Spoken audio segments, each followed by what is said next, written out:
This is episode number 16 of the Midlife Crisis Podcast. Keep on rolling. Thanks for everybody for liking, subscribing, and my friends and family for listening. I'm going to keep on rolling basketball. The next guest is going to be somebody that was a leading scorer for a lot of years. Graduated St. Peter's, New Brunswick in 1968. His daughter is the all-time leading scorer in New Jersey for both men and women. I'm going to have her come on another episode. When I was speaking to her, she said, you probably want to talk to my dad. He's currently right now in Naples, Florida. He started at Rutgers University. He also won a state championship with St. Peter's, New Brunswick in 1968. Very entertaining interview. It's my pleasure to introduce to you from Chop Studios here in Manawan, New Jersey, John Somogyi. Well, listen, John, thanks for the time. I know you golf on Wednesdays. Your daughter, Kristen, I'm going to have her on the show in a couple episodes, but she said that you would be a great guest. Of course, everybody knows about the Somogyi family coming from New Jersey, especially St. Peter's and New Brunswick. I mean, just tell a little bit about your story. I know you were the all-time leading scorer up until DeJuan Wagner from Camden surpassed you. Did you ever talk to him when the record was broken? I think he had 3,310 points. Did you ever talk to DeJuan Wagner? Did you ever your paths ever cross with him? Or Well, they were trying to set up something. I think when he was going to break the record, but it never came. It never came about. But no, I don't know him at all. Yeah. Okay. I just saw him play. Yeah. I mean, listen, he like you, he led his team to a state championship. But just talk a little bit. I saw a couple articles online. Your parents were from Hungary. Probably Hungary's not really a basketball, power. So how were you introduced to the game, and how did you get so good at the game? Well, it was kind of interesting. No, nobody in my family played any sports at all. And up the street where St. Peter's High School is now, there used to be a basketball court. And that's how I kind of got introduced to the game. My father got me a ball, and I went up there. And I guess since I was one of the few kids that had a ball, they let me play, and that's how I started. Yeah. I mean, have you been to New Brunswick? I don't think you probably recognize it. St. Peter's, they knocked it down. I think Rutgers, New Brunswick is putting up a new building there. So what happened to the school? I know a lot of Catholic schools are closing. And then what happened to the school? Well, it just, it went out of existence. And I guess the hospital took over the building, and they went ahead and changed everything. You're right. When I go into New Brunswick now, I get a haircut there. I'm kind of, I don't know anybody anymore. It has been a big change. Yeah. You come back to New Jersey much? You spend most of your time down in Florida? Well, we're in Florida for 9 months and 3 months in Florida. I mean, New Jersey. So we still have a house in Milltown, and we come down here at the middle of September till the end of May. Well, God, that sounds like good living. So when you started at St. Peter's, I mean, first off, for somebody to have 3,310 points without a 3-point shot, was it just did the coach say, hey, just give the ball to John and get out of the way? Or, I mean, because it was a slower paced game. There wasn't really a shot clock. There really wasn't, you played less games too. It wasn't like you're playing. So just take me about your high school career. And obviously you probably started as a freshman, but just how was that game back in the late 60s? So, well, you know what happened? My freshman year, we didn't have that great of a team. I think we were above 500 by a game or two. But I was able to come right onto the varsity, averaged like 20 a game, and had a high of, I think, 35 as a freshman in a game against Seton Hall Prep, which was a good powerhouse in New Jersey. Sure. And then from there, my sophomore year, I averaged 30 a game. And what had happened was I developed my game from the point of view of shooting, I could shoot the ball from 30, 35 feet out with no problem. Especially you didn't see that back in those days. But I also had the ability to take the ball to the baskets, which was very rare for a shooter. Okay. So I was able to establish a national record for free throws made. It was well over 1,000 points just on the free throw Oh line. wow. So did they So, come? Did they come down and hammer you though? Like, was it oh like yeah, that? Yeah, yeah. There was it was double and triple team boxing. I think there was only one game my senior year where they played man to man. It's sort of like a man to man, but there was help all over the place. And it was Richie Adebato, who used to be the coach at Allegheny Valley in the pro. Sure. So Richie came up with this defense, and he really did a great job on me. I think that was my low point of my senior year, 26 points, but I had something like 18 assists. So it worked. They won that game. All the other guys were wide open because they were double, triple teaming me, and I had 18 assists. So, yeah, it was my ability that, when you can shoot the ball, like imagine Stephen Curry right now being able to take the ball to the basket with strength. And Yeah. that's what I had. See, he was more like a gimmick player. I just had the physical strength, and it was God given. Yeah. And then Adebato, who did he coach for? I know he's in New Our Jersey. Lady Valley, and, And he then was he was an assistant coach in the NBA for about 25 years. yeah, and I think he was in a WNBA. He bounced Yeah, around. Yeah, so head I mean, coach. I mean, he's well versed at coaching. So you're also a parade All American. Well, like, was that something new at the time back in the '60s? A parade All American Oh as far yeah, as yeah, it really was because it was kind of weird because you knew about the players, especially in your state. It's like that's how Jersey is. You yeah, got to how tough you are in your county, and you kind of know it that way. But nationally, it wasn't that what it is now. And I remember I took a recruiting visit down to Jacksonville University. I didn't even want to go down here, but I went down there, and they were telling me about this guy that they're Division II school, and they're going to be Division I in 2 years. They're going to play for the national championship. And so I kind of laughed at it. yeah. And they said, I said, well, how's that? I said, you're only Division II now. How you not even Division I? He said, well, we got a 7-2 guy stashed in the junior college, and it was Artis Gilmore. Oh, jeez. Okay. And 2 years Yeah, later, they yeah. played UCLA for the national championship. Yes. So, but and then obviously, your senior year, I believe you won the state championship. Yes. I don't know if it was parochial C or parochial B, but like, were you guys back to back, or was that the first No, game? well, my junior year, we lost in the state finals to St. Mary's of Jersey City. Okay. I had a terrible game.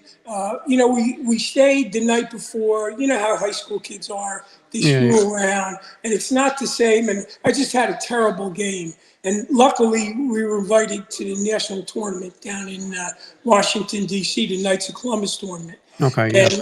And I remember, it's kind of funny now I think about it, but I remember having a talk with myself on the way down in the train. I said, you know what? You caused this because you weren't, ready to play. And I said, don't ever let that happen again. And I went down there and I set all the records for we're in the tournament with DeMatha, Mackin High School, Austin Carr and those guys. And I had a great tournament down here. And I remember Austin Carr saying to me, don't ever come down here again. Yeah. He said, don't come down. Yeah. But the funny part about that, you laugh at this. So that was like on a Saturday, the tournament was over. On Monday, we're back into school. And announcement comes over the loudspeaker. Will John Somogyi please report to the main office? And I was kind of, at that time, I had a great time in high school. So I was like a little bit of a clown and all that. So I said, I'm in big trouble here again, right? So I walk down and I see the kids all out in the corridors, and I'm saying, what the heck's going on here, right? There's something, so I get in the office and I can't see the person who's sitting there.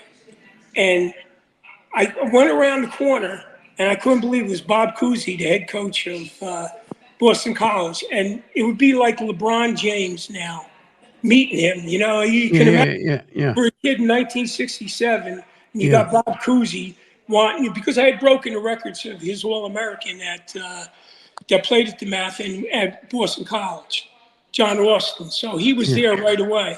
But then he saw my grades and he said, "Well, I don't know, kid." He said, "You got to get these grades up." And that was a problem because I screwed around in high school. yeah. Well, and then so it's coming to your senior year then, and then what changed from your you lost the St. Mary's Jersey City your senior year. So what changed Well, after that? yeah, I think what happened was, we actually from my freshman year, I always played with. It's kind of weird with kids that were older. So I lost you. I lost you, John. yeah, well, my freshman year on, I played against kids on a team that were older than me, and Okay. that senior year, it was a group of seniors, which kind of bonded real well together. So that's really what happened. Prior to that, I was it was always like 3 grades up, or two at least. Yeah.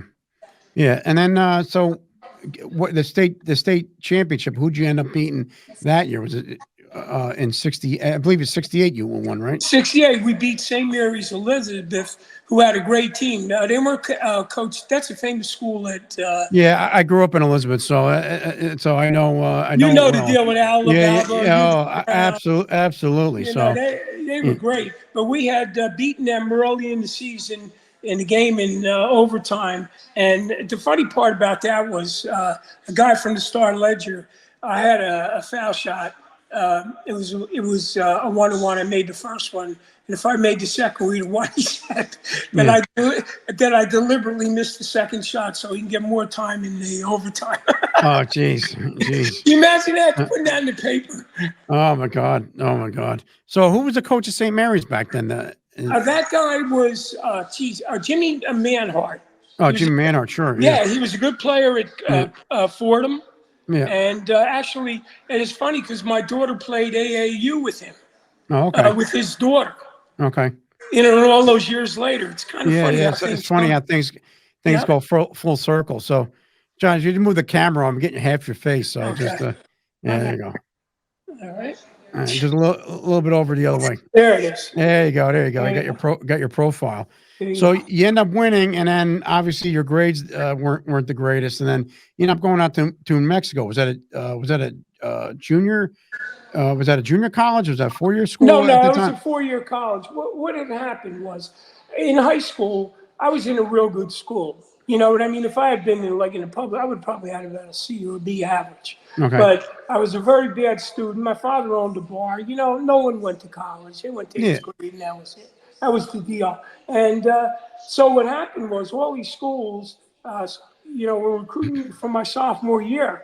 And all of a sudden, I get the letter from John Wooden, we're sorry, we can't continue to recruit you. It doesn't look like you're going to make it with the Yeah. grades.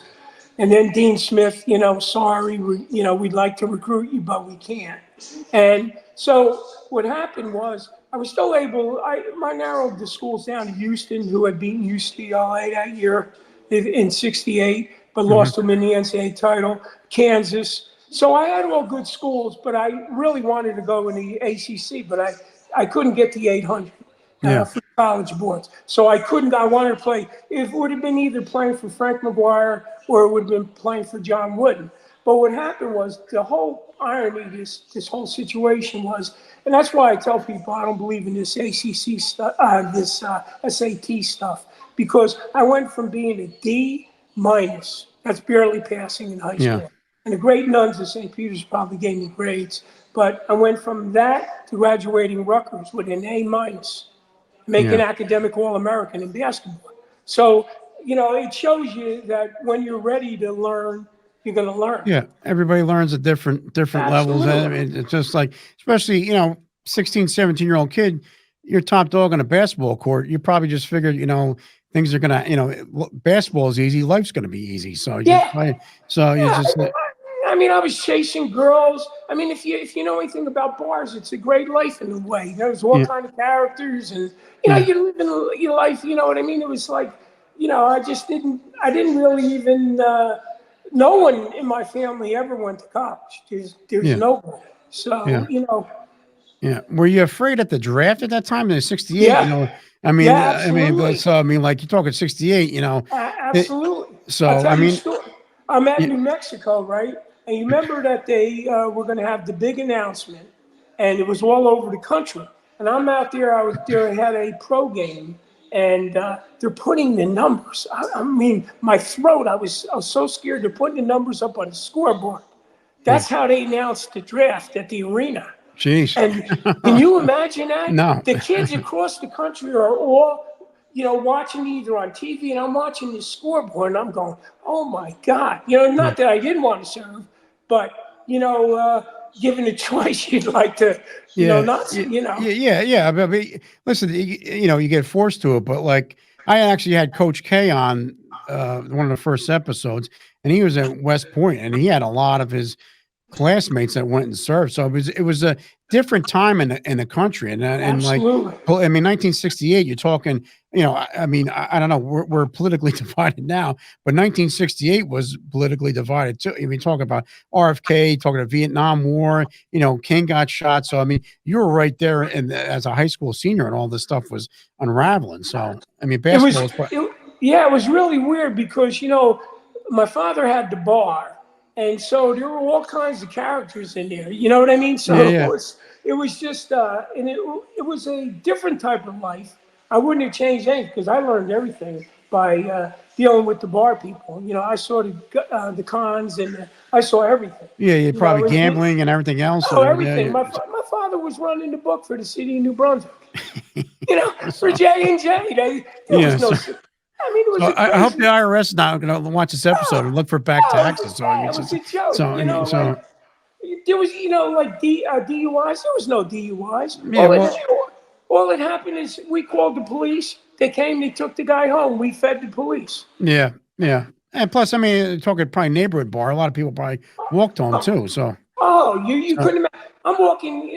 After the games, I'm walking through the bar with my girlfriend, and people would give me $5 or $10 because they're betting on how many points I would score. And it was unbelievable. I walked out of the bar one time with $400. yeah, yeah, jeez. Imagine $400 in No, no, 19. I mean, I can't imagine $400 now. Back in 1968, you're probably like, yeah, no wonder you had a D in school. You'd probably say, hey, this stuff's easy. I just got to keep the Yeah, ball. everything was easy. Basketball was easy. It's funny because basketball, I never had to think about anything. Yeah, Never had to worry about an opponent. Never had to worry about how my shooting was. Then I started taking up golf, and I have to think through everything in golf. And and then once I retired from the coaching, I started doing one-on-one lessons with kids. But the funny part was I had to rethink my mind to how I shot the basketball yeah, because it was all natural. yeah. No one ever instructed me. It was just God given. I don't know why it was like that, but that's what it was. Well, listen, I mean, basketball probably opened up a lot of doors for you. So I mean, one of the articles I found online and preparing for you said the highlight of your career was at St. Peter's on April 20th, 1968, when you said Governor Richard Hughes declared, what did the governor, what did he declare? That was like what he said. Yeah, well, it was kind of weird because, you don't normally do this kind of stuff for a high school kid. And they had a testimonial dinner for me.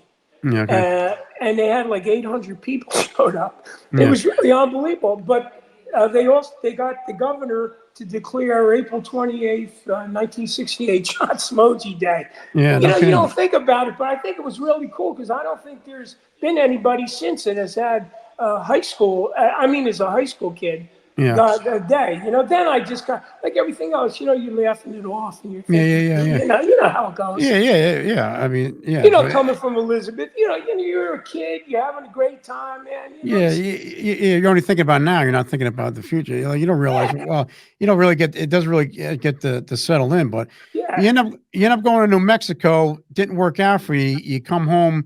You probably could walk to Rutgers. You end up coming to Rutgers. Like who was the coach at that time? It was And Bill Foster was the coach, okay, and what had happened was I really didn't want to go to New Mexico. You know what I mean? But of the choices, it was the best choice, and I was all set in August to go, and all of a sudden I picked up one of the basketball newspapers, and it said on here Spencer Haywood going to Detroit.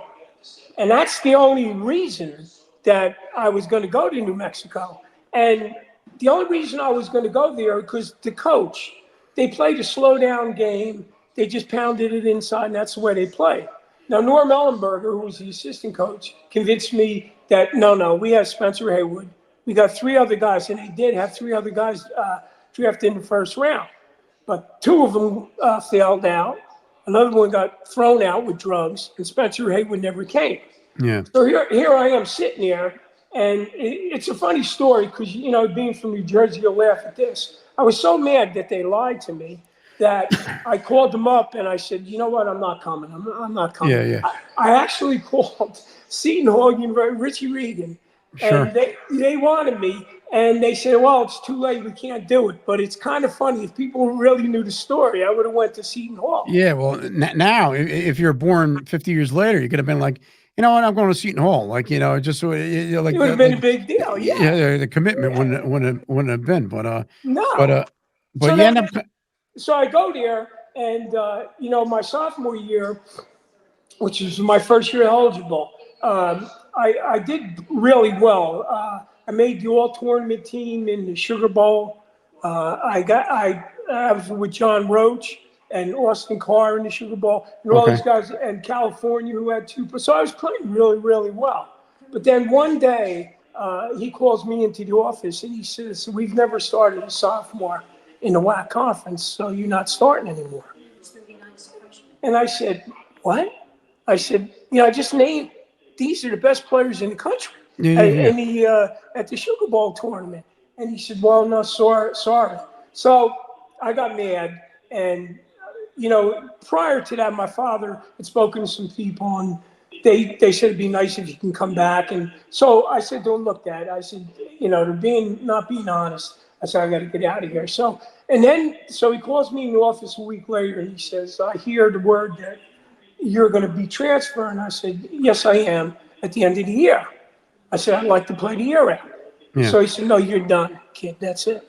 And that's the way they handled it. Really? It was very cold, but again, I knew, like I said to you, from high school, I knew his style, pounded it inside. And that's not a 5'9" guard style. Yeah. You can't, in the WAC conference, we played against Tiny Archibald, played against Mike Newland for the Knicks. Remember those names? Yeah, Tiny, sure. Sure. So I played against those guys, and I did very well against them. So I said, you know what, I didn't, like I said, I don't know if you've ever been to this Southwest, but it's totally different than New Jersey.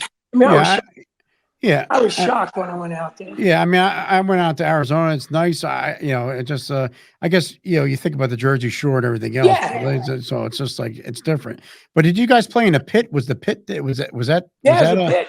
Yeah. Yeah. Well, so, that's what made the decision for me to go to New Mexico over Houston, who was the #1 team through the whole season. They play in the radio gym, and New Mexico, they get 16,000 people to the game. Yeah. And, so that's why the decision. But, funny when I look back and I see what happened to Jacksonville, if I had gone to Jacksonville, I'm watching the game where the guard is not very good at Jacksonville when they're playing UCLA, and they lose the game by 10. Yeah. So, yeah, I mean, well, but who would have known? So, I mean, who would have known that? So you end up coming to Rutgers. You're a 1,000-point Rutgers, 1,000-point scorer at Rutgers. So I mean, you had a good career. I don't know. There wasn't really conferences then, so you're kind of playing like local teams or whatever. So we had a great schedule. We played in the Gator Bowl. We played in the Mountaineer Classic. We played in the Charlotte Invitational. He had a good schedule because he thought we were going to be very good. Yeah, and I only played like 52 games for Rutgers, but I also led the team. People don't realize, but I also led the team in assists, which is very rare for your leading scorer to be your assist man also. Yeah. So did you play with the same coach then throughout, or did I think Tom Young came after? You're right, but the interesting guy was Dick Vitale. Oh yeah, of course, he was assistant. I've been close to him my whole life, and he was the assistant coach. Yeah. So it was interesting. The whole dilemma how that occurred. It was just it was just Yeah. very interesting. Yeah. We And had then, Phil Sellers came in, Mike Dabney, sure. and we went to the NIT, Yeah. and we played against. It's kind of funny because we played against Minnesota, and they were the number 3 team in the country, and the only reason they were number 3, I mean, in the NIT, was because only one team per conference could get in the NCAA Yeah. tournament. Yeah. Now they only lost one game, and that was to Indiana Yeah. in '73. So we Oh, played them, and the funny part about that is, the guy that was on that team, they had 6 pros, and they had also Dave Winfield. oh, yeah. Now, Yeah. Dave Yeah. Winfield, I think, had 2 points in the game. Yeah. I had like 25 points, like 8 assists and 10 I had a great game. Yeah. Yeah. He gets drafted without even playing in the game, basically, and I don't get drafted, Yeah. which was Yeah. So, funny. You know what I yeah. mean? It's Yeah, weird. so I mean, well, it's just I guess size, Well, that's the way it was then. the size, it's just and plus there wasn't all these recruiting breakdowns and everything else. So, Well, just getting yeah, back to Dick Vitale. I know he left Rutgers and ended up going to Detroit Mercy. Did you realize at the time? I mean, he started out as a high school basketball coach at East Rutherford, but did you realize right. at the time that he was going to be who he is? Was he that? I mean, Absolutely. And you so know what? I tell people this to this day. Had Rutgers hired him, Rutgers would be at the level of at least Syracuse. Over all these years, how good they've been, because he was a dynamic recruiter. He would go in. I remember going in with him in Brownsville, New York, to recruit Sellers. And he just had that way that the black people liked him. They felt comfortable with him. And he told me once, and it's funny how it all occurred. He said, this was after he got fired with the Pistons. He said, if I can ever get my foot in the door, I'm going to the top. yeah, And he did. yeah, And it's the biggest mistake. And, people at Rutgers, you know how they are. They go, well, they had great success. Yeah, I said, but the recruiting was not the same yeah, without him, because the only guys I know of personally that were like him would be, I don't know, Dale Brown, who used to be the coach at LSU, the yeah, recruiter. sure, yeah. He coached Dale Shaq, right? Brown, Yeah. right? And him and the guy that was the head coach at West Virginia, Catlett, Okay. Gail Catlett. And those Okay. guys, the first time you met them, you knew they were going to be great, Yeah. and he had that way. Well, I mean, it's funny how life is because, I mean, he probably had to go through all that. And I watched that documentary on ESPN about him. I mean, it was just like, or whatever, but like he was devastated when he got fired from the Pistons, but he almost like reinvented himself in TV. I mean, especially this time of year. I mean, Yeah, it's it funny just like, because that was '79, and he called me up almost every day, and he was so down he couldn't even get a interview with the Nets as an assistant GM or something, and so he was down as he could be. And then cable TV started to come in, and he wanted me to go get the cable station so I could listen to him yeah, yeah, and yeah, critique him. And I said, look, just be yourself. I yeah, said, believe me. I said, don't listen to all this crap that people say about you and all this. I said, you're one of a kind. And he was. He really, yeah, and he's been a good friend, He and believe me, he's like, I don't know if you've ever seen him in a crowd. We live down here in Naples, Florida, yeah, and he was down at Christmas. He sent me the thing. They had a crowd of about 50 people following him on the street. yeah, He has yeah, that magnetic yeah. personality. Well, But that's Rutgers blew it. And I tell him that, and the people go, yeah, this and mm, that. I said, but that was the answer. You don't want to admit it. When yeah. you see greatness, that's greatness. Yeah, well, I guess nobody saw it, but I mean, was the Rack was that the place you guys played in at the time? Was that Yeah. so? No, we played at the old barn. Yeah, And for him to recruit Sellers and Dabney and Feinbaum and those guys was a miracle, really, yeah, because there wasn't the big time atmosphere that occurred. yeah, yeah. And then just after Rutgers, you graduate. So what did you do after that? I mean, Well, you see, that's what happened. See, I was invited to the Suns and the Nets free agent camp. okay, They wouldn't give me any money, but they said, there's a good chance you can make the team. if you come. So I had the two choices, and then all of a sudden, a job opening came in 1973. The ability to coach a Group 4 school, which the public schools in that era were good. Yeah, They yeah. weren't good. That's why I got the job. But I was offered a head coaching job at a Group 4 school and, a teaching job. And that's how I got started, luckily. Where, So I would have made more money being a teacher, even though it was not a lot of money, than like the last man on the team, which I might have been. yeah. Well, so where'd you end up? Where'd you end up getting? I first started at Madison Central, and Okay. like I said, it had to be the worst job in Jersey. They were 0-45 or something like that, and the year before they were 0-18. So they figured, well, you know what, this kid has some enthusiasm. Let's give him a shot. Yeah. And that's how it started. Yeah. Yeah. And And then I learned a very valuable lesson early in my coaching career, which really helped me. It's the kids. Okay, Yeah. it's the players. It has something to do with you, but it's the kids. Because I went from being, my first year we were 3-17, and I went in the third year we won 20 games, which was to me the best coaching job I had ever done. And then the St. Peter's, where we had great players, St. Joe's and McCorston.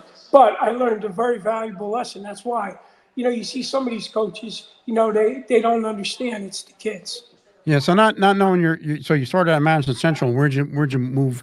I went into St. Peter's, which the same high school as, New and Brunswick. we gradually built a program. We started with 20 wins. By our third year, we were playing St. Anthony's for the state championship. Early. Yeah, because he was just starting out back then. So well, he was a good 10 years. He was ahead of me though. Yeah. He was. This was 83, so he started. Okay, so he was well established then. That was like David Rivers, Mandy Johnson. Actually, David Rivers was at that time. Right. David Rivers. We played him for the state championship. And the big thing, the funny part about that was I had a chance to see them play early in the year. And the big thing about them, they always got off to a quick start. So I was telling the kids, no matter what, we got to hold for the first, 4 or 5 minutes, because this is a spurt team. Yeah. So what do you think happens? We go out 14-1. We go out. Yeah. Like I'm sitting there like in a state of shock, like, oh my God, we wound up losing the game by 2 points. We had a kid with 1 second on the foul line, and he missed the shot. Yeah. Would have tied the game. Yeah. And then the next year, same situation. We wound up losing by 4. Yeah. And same thing the third year. But what happened was, I felt they were better than us because they had beaten us. They had David Rivers and they had Kenny Wilson from Villanova, great players. Yeah. But we did too. We had good players, but not that level. Good, but not that quite level. And I realized that, we were getting a lot of flack in New Brunswick, that people were saying that we were recruiting, we're doing all this, and it wasn't true. And my principal really got me aggravated when, we're getting kids. We had a kid come in from Trenton, and you know how it is. What happened in St. Patrick's at Elizabeth? You get these kids are interested once you start building the program. And I felt that we couldn't compete with St. Anthony's unless, we were on the same level. I didn't care what he did. It didn't bother me. Yeah. But I just wanted to be able to do what I wanted to do. Yeah. Yeah. And then from there, you went to McCorston? No, I went to St. Joe's. St. Joe's in Metuchen? In Metuchen. Okay. Here's a funny story. You'll laugh like hell, right? You know Kevin Boyle, the success. Oh, yeah, sure. Well, one day, I knew Kevin a little bit, and we scrimmaged against him in the summer. And one day, I get a call from him. He says, John, I got a kid for you. He said, would you take this kid? I said, Kevin, we're at St. Joe's. This is a really strong academic school. You can't take any of those kind of kids. He said, no. I said, where's he from? He said, Italy. I said, Italy? I said, wait a minute. You're telling me he's already in the United States, but you want to give him to me? I don't understand this, Kevin. What's the deal? I lost you, John. Just move over to a little bit to. So I said, Kevin, what's the big deal? He said to me, well, here's what the deal is. I got this kid coming from Brooklyn. He says, and he's going to be playing all the time. Yeah. I said, who's the kid? He said, Shadim Holloway. Okay. Yeah. So now who's the coaches? Yeah. Now So you see how yeah. things go around. Oh But I yeah, mean, well, and Shaheen was like, I mean, he had, I mean, that really kind of he was the guard that really propelled. I mean, he had that good was it. players, but that was the guard that really propelled him. Could really kind of, Absolutely. Well, you know so the deal. Yeah, it's funny. yeah, Like people's stories, they think everything's on the up and up, and yeah. there's nothing going on. Yeah, well, listen, I remember Karen Bowling when he was a liquor salesman. I was working at a liquor store. Like, no, he would come in and he'd just talk basketball. So I mean, listen, he's done. I mean, he's running the best program in the country now, down and giving kids a lot of opportunities. So, but but anyway, Absolutely. but did you end up coaching your daughter? I mean, your daughter. No, I got not really. I only coached her one little short time, really, out of emergency because her AAU coach got pregnant. I okay. was pregnant and was the baby was going to come before, so she couldn't do it. Yeah, So here I am coaching in St. Joe's Metuchen, going through things during the days in the summer with the kids, and then I had to go coach that. And that was the only time. So I coached them in the nationals. That was it. yeah, I didn't want yeah, to have that type of. yeah, I don't think I could ever do that. Coach my son or daughter. yeah. And then you end up moving to McCorson after that. Yeah, well, 1 year in McCorston, What year? and What year was that? that was '94. We went 94. 21 in four, Yeah. and we had a great team coming back. We actually got a kid transferred in from St. Joe's Metuchen, Mike DeRakis, who wound up having a great career in college at Drexel and scored like 1,400 points. Yeah. Really good. And it just wasn't, I just didn't like, what was going on. And I said, you know what? I'm putting all this effort in there. I don't care. I know if it'd be a bad year if we lost 2 games. I Yeah. said, but I can't just turn my head about what was going on, Yeah. with these kids. And I said, that's it. And then getting back to that kid in Italy, did he end up rolling into school, or did he? Did You he? know what? No, after I saw them, Did he no. go back to Italy? Was that Yeah. It's So these stories because I remember like in '79 when I got at St. Peter's, we're scrimmaging St. Anthony's during the summer, and Bobby's telling me about all of these kids that are coming in, and this one little white kid who played against us in the scrimmage, and he said, "Well, he's only on a tryout." yeah. And I said, "What do you mean a tryout?" He says, "Yeah, he's from Morristown, Yeah. but his father wants him to try out with us, see if he can handle it." Yeah. Yeah.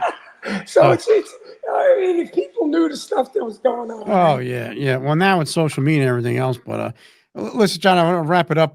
You move the camera over. I just want to say goodbye. Well, listen, this is a real entertaining. It's better than I thought it was going to be. But thanks for making it easy for me. But I mean, I always heard the name John Somogyi all throughout all the basketball. Of course, I'm right around the time with your daughter. I'm going to interview probably in a couple episodes later. But I appreciate your time. Appreciate your honesty. I mean, this is a lot of fun. But thanks, John. And listen, good luck with the golf game. I don't know if I ruined your tea time today, but No, no, good that's luck. good. Yeah, good luck with the tea time. Do you still follow the tournament all or anything? You still gonna follow? A little bit, not as much as I used to. Chris and I follow Kristen's teams with the actually it's the EYBL she's involved with now. Yeah, That did the top level, yeah, and I follow that stuff now. But it's funny. Once I stopped coaching, man, I just got into the golf. I think that's what I needed for once you retire from something. yeah. You need Well, something to go you, to. you need something to get you out of the house. That's for sure. You can't be sitting there Oh watching yeah, TV. Well, listen, John. Thanks for the time and yeah. enjoy Naples. And then and thanks for opening up your story to us. I really appreciate it. So. It was nice talking to you. I Yeah, appreciate it. take care, John. I hope I speak to you soon. So, all Yep. right. Episode number 16 of Midlife Crisis Podcast. Thanks for John for his time. Sorry for being all over the place. As you can see, tech savvy, but I think the story, listen to the content, probably turn off the video, maybe listen to the audio, but very entertaining person. Or probably could talk to him for another 2 more hours, but I had to end it out and be respectful to everybody's time. But thank you for listening to this episode. Like, subscribe, please contact me through social media if you're interested about any topics, concerns, good or bad or different, and feel free to listen in. Also, please, the Chop Sports channel, a lot of good content on there, something for everybody. Also, our producer Dave Sturcio is launching his Fight Factory. Check it out. He's got an event coming on July 16th down in Point Pleasant. at Jenkinson's Outdoor Wrestling. So, feel free to check that out. Thank you very much.